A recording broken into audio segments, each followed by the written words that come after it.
So at this point, Anthony's killed a great deer, Richie's killed a great deer. We've laid eyes on Hammer, which is the biggest deer on the farm. And I can tell you, as proud as I am of those guys and as happy as I am for them to kill deer, I'm ready to be that guy holding some antlers. It's go time. I got to make it happen. All right, it's day 5 in Kansas. We've had a shooter in front of us almost every night except for one. Hunting a big deer named Hammer. He's a mid-70s deer, just a giant. We've had one encounter with him. He shows up on trail cameras, but just haven't been able to get it done. So we're in his bedroom tonight. He loves this Osage Trophy Glen food plot. He's been on it a couple different times this week. We're hoping that we can get in here. This wind holds true. It's been kind of switchy, but we got the ozonics running, so we're okay. I think we'll get away with it. But we have high hopes. We've got about 3 days left to hunt, so we got to start making some decisions here. But we'll see if something shows up. Hopefully we can get something down.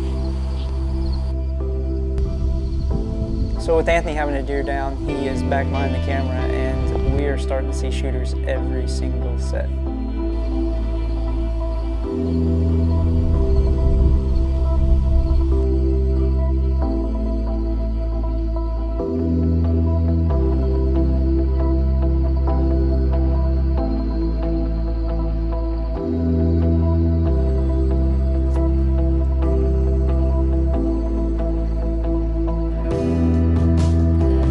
We've been hunting really hard. We got back out to the box blind and we saw a couple really good up-and-comers.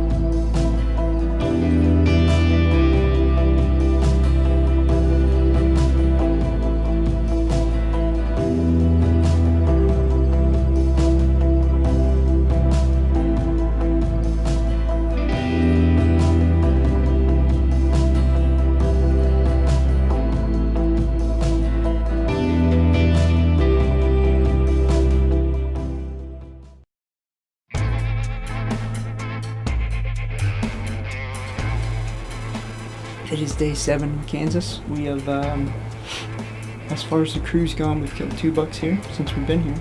I'm still chasing one as I usually am. But had a good deer in here last night named Hammer. We've hunted him for the last couple of days. He's playing cat and mouse with us and winning well. But he did daylight here last night. That's promising. It's twice now he's been on his feet in the daylight from the stand in the last 5 days. So we'll see what happens. Hopefully we can get lucky tonight. He comes out on us. But we're getting down to the crunch time. We really only got 2 days left after today. And I'd really rather get home as soon as I can because we've been away for a while. So we're gonna sit it out, see what shows up. Hopefully we can get a shooter here in the daylight and everything can work out. We'll see. We're seeing a ton of deer. We know if we just stay persistent, the opportunity's gonna arise.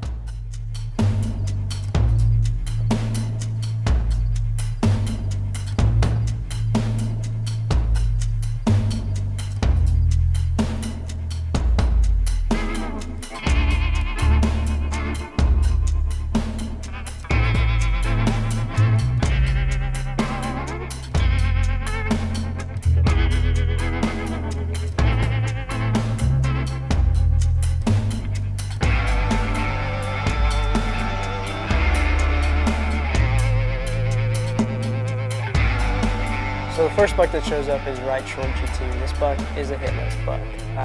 He needs to go. He's an old deer. I actually had walked him last year when I was hunting that buck named Cal. Right short comes in, works good. He stays out though at about 40 yards, and we were trying to work with some video. I wanted to make sure that the second angle slow motion camera got him. We couldn't get him to stop. We had both cameras running, and Anthony's running both cameras at the same time. I draw the bow back, actually look through the peep, pick my spot, just waiting for him to stop, and he never does. He literally walks right through the hole that we have for the blind and walks out. So that was a missed opportunity on our half. Much like Nebraska, I felt like there was a reason why why it didn't work out, and I felt like there was something better coming. After right short walks by, the next buck is a buck named Project. This is Jeremy's project. He is a 3-year-old, has really good genetics, and is going to be something amazing. He's definitely not on the shoot list at all. We got to let this deer walk.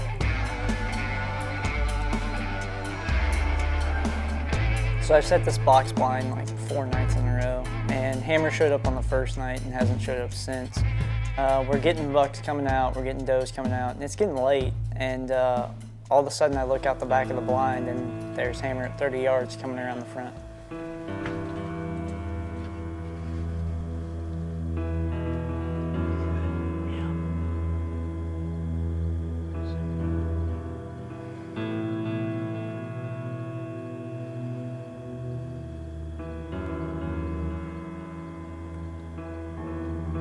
So we're getting low light. We have to kind of get things situated. He actually, the way we sit, Anthony was on my left side, Hammer came from the left side. To get the angle with the camera and the shot, we had to kind of switch places. As soon as we switched places, we realized that we need to be back where we were. So we switched back again, trying to stay quiet in a box blind. The deer is only like 25 yards away, so it's kind of chaos.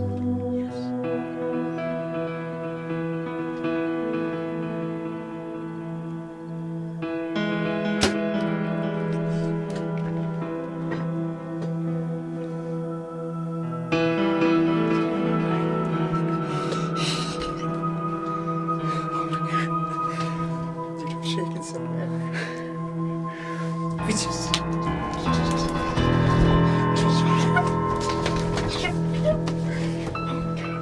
Oh my God, where did it go? Oh my God. Okay. That's Hammer. He walked directly through our wind. We have 2 ozonics units in here running to get our air cleaned out. And that deer is a 5-year-old deer. I don't know what he's gonna score, I don't care, but he walked directly downwind of us through our scent trail. Just the craziest thing I've ever seen. So we're gonna go get the arrow, look at it, and go from there. Getting ready to go find Blake's deer, and he comes in and wakes me up and asks me the stupidest thing I've ever heard in my life. He goes, "Hey Jeremy, we're wanting to go find this deer. You just want to sleep in?" I'm like, "Yeah, dude. I just want to sleep in and, not go recover the biggest deer on my farm that I've been watching for 3 years." No coffee, no nothing. There he is. No respect at all. I mean, if he had any courtesy whatsoever, he'd at least had coffee on for Richie and I. Nothing. Nothing. So after the shot, we thought everything was good initially. I mean, right after the shot. We go back and watch it on camera just to make sure, and we realized that this deer had ducked more than any deer I'd ever seen in my life. In fact, his chest almost hits the ground, and the arrow was back and up. So we go to the drawing board. We try to figure it out. We know we're waiting until the next morning to go in there anyway. We leave him overnight, go back, find 2 specks of blood, and that's it. Don't know if the coyotes got him up, don't know what's going on. We spend the rest of the day searching, grid searching the entire farm. We ran every deer out of Jeremy's farm. 5 of us walking all of it, couldn't find anything. 2 days, I had to go back to work for 2 days. I had my next day off. I drove all night, drove to Kansas, spent that entire whole day and the next day looking for him. Had to go back to work. I go back to work. I made another trip to Kansas a couple days later. Same thing. No luck. I tell you, it's the worst feeling you could have. I don't know what's going on.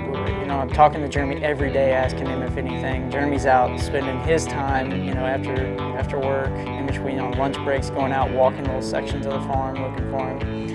And finally, Jeremy calls me one day and says, "Dude, I just saw Hammer walking with another buck on his feet, doing fine." So, as bad as it was, I didn't get to recover the biggest deer I've ever shot at the bow. I'm glad to know he's alive and well. We ended up getting trail camera pictures of him. He actually carried his horns all the way through in the march, longer than any of the other deer on the farm. So he was actually back to full health and chasing does. Jeremy's still been documenting him to this day. So he's on his feet, he's good. It was a learning lesson for me that deer can move 13 inches with a shot, and something that you have to take into account for. So coming home from Kansas, one of the hardest trips I've ever had to make, and I get back to Missouri. I don't even do anything. I don't check trail cameras. I don't do anything for a while. Just kind of soaking in. I don't know, trying to get my head back on, trying to get back out. I know the only way to overcome it is just to get back in the tree and try to get after another deer. And I get out, run some cameras, and lo and behold, I had a shooter on one of my new pieces of property that had showed up 5 days in a row at this camera site. We knew I had to seize this opportunity. I had to take advantage of it, and waited for a cold front. I had a couple days before it came. I was scheduled to work that day, so called, made some switches, swapped another manager out, and ended up getting off at 2 o'clock and making the hour drive down to see if we couldn't get in front of this deer.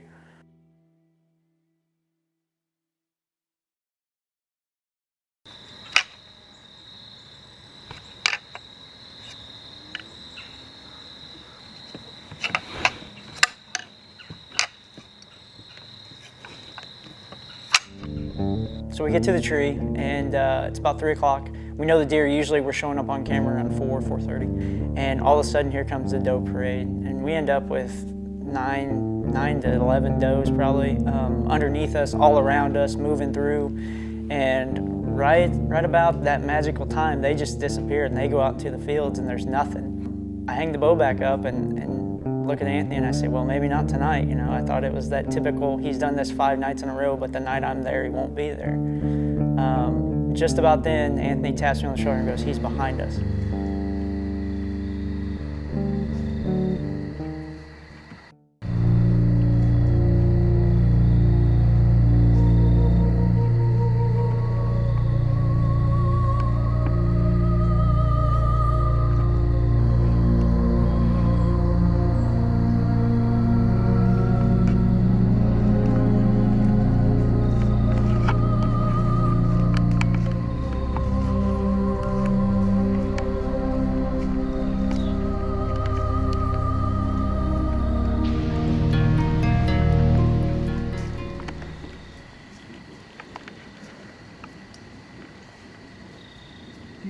Yep.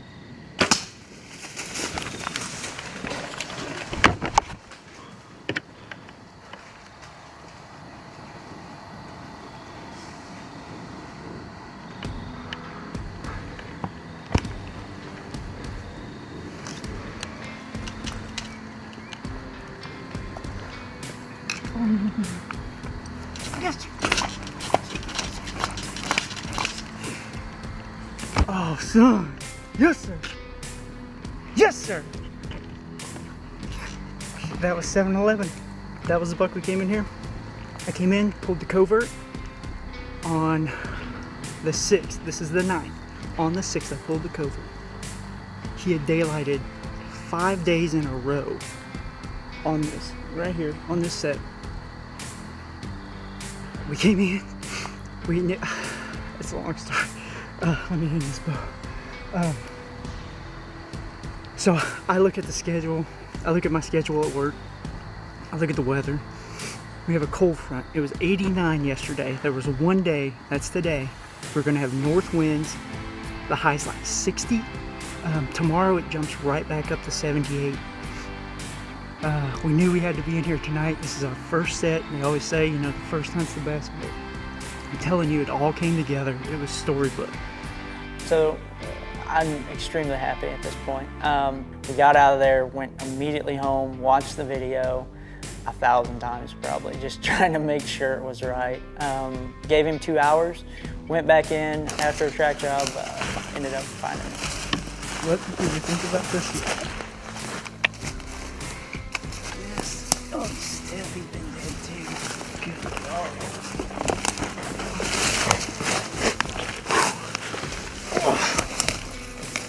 Yep. That is a buck we call 7-11. Got a good kicker, heavy gear, huge brow tine. I cannot tell you how cool it is to have this deer in my hands. He was a absolute toad of an 8-pointer. I didn't realize his flyer on the side was that big, but he's got a good one. So we're done in Missouri now. Gotta do some filming. It's October 9th. I can't hunt again until the rifle season, which is November 15th. So we're gonna get this guy out of here and then get him to Spring Creek taxidermy with John Gitman and put him on the wall because he has got some character, man. I love killing big 8s, big mature 8s in Missouri, and so happy. I cannot tell you how happy I am to have found this deer. Man. So this was a huge morale booster for me. Got my head back on my shoulders, got me back in deer mode. And to top it all off, you know, not only did I get a great buck on the wall, but I'd actually caught the impact on my covert camera. The same camera that had tipped me off to him coming by that tree every day. So probably something I'll never do again.